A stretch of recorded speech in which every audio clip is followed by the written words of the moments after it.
Howdy guys!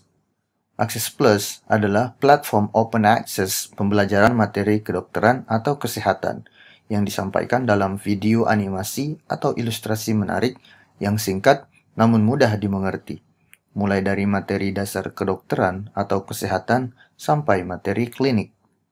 Goal kami adalah membuat video sebanyak-banyaknya yang akan dihimpun dalam perpustakaan digital kami di accessplus.id, sehingga dapat diakses oleh siapa saja dan kapan saja, yang bertujuan untuk preparing the future. Kalian bisa mendukung kami dengan cara subscribe YouTube kami, mengikuti sosial media kami, dan tentunya mengunjungi perpustakaan digital kami di accessplus.id. Yang manis-manis memang selalu menjadi idaman. Apalagi kalau bukan minuman bersoda, berboba, maupun minuman bermanis-manis lainnya yang sangatlah menggoda iman. Hehehe. Nah, akhir-akhir ini siapa sih yang tidak tahu minuman-minuman manis yang lagi hits zaman sekarang? Hampir sebagian besar dari Gen Z, kaum milenial maupun generasi lainnya mengkonsumsi minuman-minuman berboba, bersoda, serta bermanis-manis lainnya ini. Nah, pada episode Netizen Plus kali ini, kita akan survei beberapa anak muda yang suka mengkonsumsi minuman-minuman 3B ini nih teman-teman. Seberapa sering sih mereka mengkonsumsi minuman-minuman ini? Dan kira-kira apa sih alasan utama mereka suka minum minuman 3B ini? Yuk kita simak.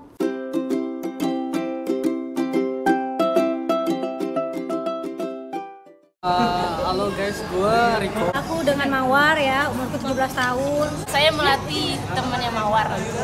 Selamat malam, nama saya Esa, umurnya 34 ya. Dia usia 24 tahun. Sering banget, sering.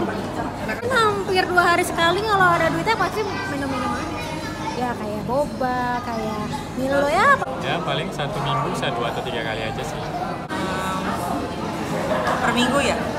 Ya, sehari atau per minggu terserah seberapa sering. Mungkin seminggu bisa 6 kali. Frekuensinya ya nggak teratur sih. Minum manis-manis tergantung sih, tergantung temen ada apa enggak. Gitu. Kalau misalkan temen ada, minta, kalau enggak ya udah nggak usah. Enak ya? Enak ya? Iya enak. Ya manis, enak sih. Karena emang itu udah kayaknya gue udah tergantung sama gula, susah jadi kayak gini. Ya kayak ngobat gitu dah. Ya enak aja sih. Bikin lagi. Jadi kalau untuk minuman manis ini sebenarnya kita nggak susah kan? Anak gaul nggak minum manis kita nggak bisa. Minum sepuas-puasnya. Tahu sih kalau terlalu banyak kan. Tapi kenapa masih diminum? Ya habis enak sih. Enak sih habisnya. Ya tahu sih, tapi ya gimana, masa 17 tahun udah mikirin penyakit. Tahu, cuman kan kalau minumnya dengan kadar atau kuantitas yang banyak kan. Kalau kita kan cuman 3 kali atau 2 kali seminggu aja. Jadi bisa dikontrol ya? Iya, gitu. Nah, pada topik kali ini kita akan membahas mengenai apa sih itu diabetes mellitus dan bagaimana sih mekanisme terjadinya diabetes mellitus. Menurut World Journal Diabetes pada tahun 2015 25 Juni, diabetes mellitus merupakan penyakit yang berkaitan dengan sistem metabolik tubuh yang ditandai dengan adanya hiperglikemia yang kronik. Hal ini disebabkan oleh adanya gangguan maupun ketidakseimbangan pada sekresi hormon insulin. Ketidakseimbangan metabolisme pada karbohidrat, lipid atau lemak dan protein di dalam tubuh dapat menjadi salah satu pemicunya peningkatan resiko seseorang terkena diabetes mellitus. Berkaitan dengan topik kali ini, minuman bersoda, berboba, serta minuman manis lainnya adalah minuman yang mengandung gula atau glukosa tinggi yang merupakan bagian dari karbohidrat. Menurut CDC tentang sugar-sweetened beverages and consumption, sugar-sweetened beverages atau minuman manis adalah segala minuman yang dipermanis dengan berbagai bentuk gula tambahan, seperti brown sugar atau gula merah, corn sweetener atau pemanis jagung, dextrose, fruktosa, glucose, laktosa, high fructose corn syrup, madu, maltosa, raw sugar atau gula mentah, molase, sukrosa, dan malt syrup. Dan beberapa contoh minuman yang mengandung beberapa ingredients tersebut seperti minuman regular soda, fruit drinks atau minuman kemasan rasa buah, minuman berenergi, minuman air mineral berasa, kopi dan teh dengan tambahan gula, dan minuman manis lainnya.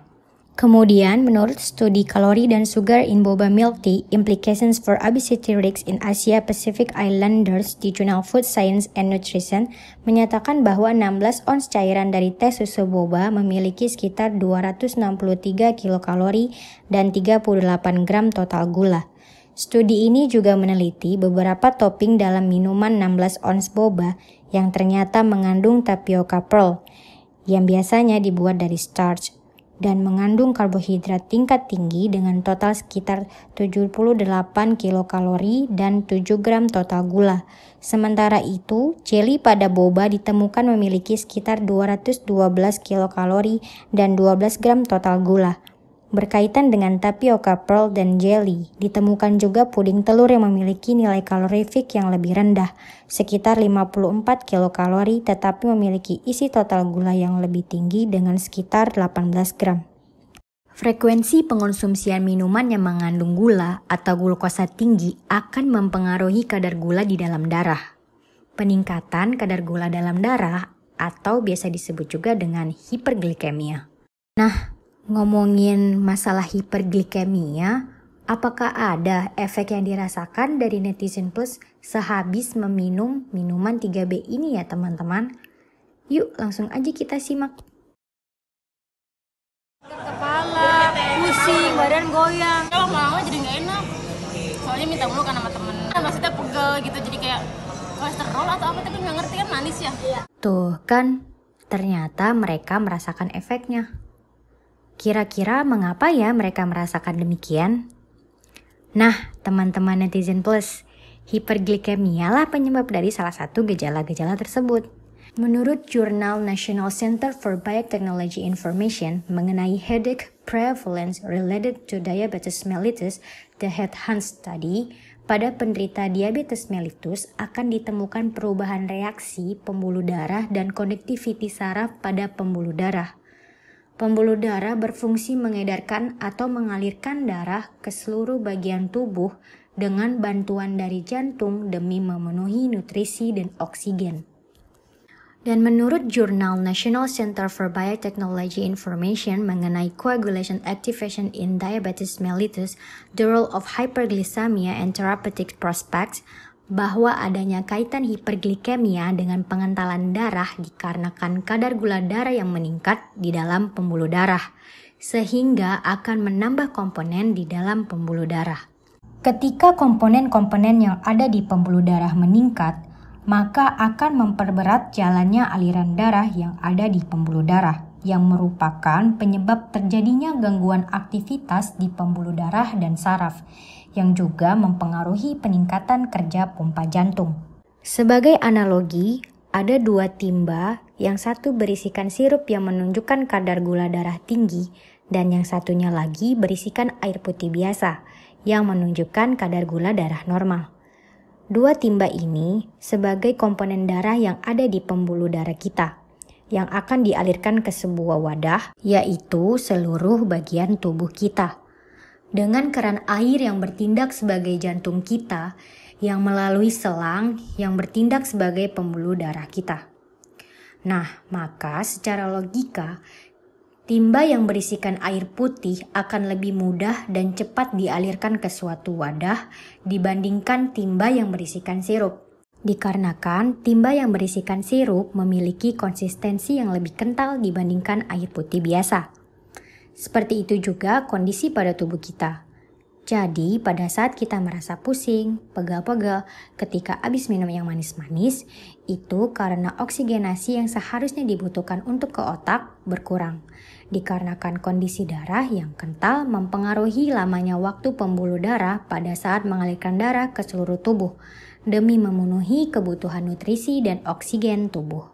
Kondisi hiperglikemia dalam jangka waktu yang lama ini dapat mempengaruhi penurunan kesensitivitasan hormon insulin terhadap proses metabolisme gula atau glukosa di dalam tubuh, di mana ketidakseimbangan pada sekresi hormon insulin ini dapat mengakibatkan penumpukan gula atau glukosa dalam darah. Hormon insulin merupakan anabolik hormon yang terdapat pada pankreas, spesifiknya sel beta yang berfungsi untuk menstimulasi glukosa yang ada pada jaringan sel untuk diangkut oleh darah menuju ke hati, agar glukosa dapat digunakan sebagai sumber energi dan dipecah ke dalam bentuk pirufat. Proses ini disebut juga dengan glikolisis. Selain itu, sebagian besar glukosa juga disimpan di skeletal muscle dan di hati sebagai cadangan energi yang biasa disebut juga dengan glikogen. Dan proses ketika glikogen dibentuk dari glukosa ini disebut juga dengan glikogenesis. Ketidakseimbangan pada sekresi hormon insulin ini dapat disebabkan oleh berbagai faktor. Bisa jadi karena sel beta yang berfungsi untuk mensekresi insulin yang berada di pankreas mengalami penurunan fungsi akibat dari pankreas, khususnya sel-sel beta yang bekerja lebih berat untuk memproduksi insulin dalam jumlah yang lebih banyak daripada seharusnya. Dikarenakan kadar gula yang meningkat atau menumpuk di dalam darah yang mengakibatkan metabolisme glukosa terganggu. Atau bisa jadi ketidakseimbangan pada sekresi hormon insulin dikarenakan faktor genetik yang ditambah karena faktor lainnya, seperti pola makan, kurangnya aktivitas fisik, ataupun karena terpapar virus atau jenis kuman lainnya. Nah, diabetes mellitus ini dibagi menjadi dua tipe, yaitu diabetes tipe 1 dan diabetes tipe 2. Diabetes mellitus tipe 1 ini merupakan kondisi ketika T-sel merusak sel beta yang terdapat di pankreas, yang umumnya disebabkan karena penyakit autoimun, yang bisa disebabkan karena virus, dan juga karena faktor genetik. Akibatnya, sel beta yang mensekresi hormon insulin tidak bekerja, yang membuat tubuh akan mengalami hiperglikemia atau kadar gula yang meningkat di dalam darah. Diabetes mellitus tipe 1 ini kebanyakan terjadi pada anak-anak dan remaja. Kemudian pada diabetes mellitus 2 yang merupakan tipe diabetes mellitus paling umum merupakan suatu kondisi ketika jaringan sel tubuh mengalami resistensi terhadap insulin. Artinya, sel-sel tubuh kita tidak bisa merespon insulin dengan normal. Sehingga ketika produksi insulin meningkat dikarenakan kadar glukosa atau gula yang juga meningkat di dalam tubuh, akan menyebabkan pankreas bekerja lebih keras lagi untuk memproduksi insulin yang lambat laun, mengakibatkan terjadinya kerusakan pada beta sel di pankreas yang berdampak pada penurunan produksi insulin. Nah, mengkonsumsi minum-minuman yang kita bahas tadi itu merupakan salah satu faktor resiko yang dapat meningkatkan resiko seseorang terkena diabetes tipe 2 ini loh teman-teman netizen plus. Gimana? Kalian masih mau minum minuman 3B ini sesering mungkin? Jadi, semoga dengan pembahasan topik kita kali ini, kita bisa mengurangi frekuensi konsumsi minuman bersoda, berboba, serta minuman-minuman manis lainnya ya teman-teman Akses Plus. Baiklah, sekian untuk episode Netizen Plus kali ini. Sampai jumpa di next episode. Bye-bye.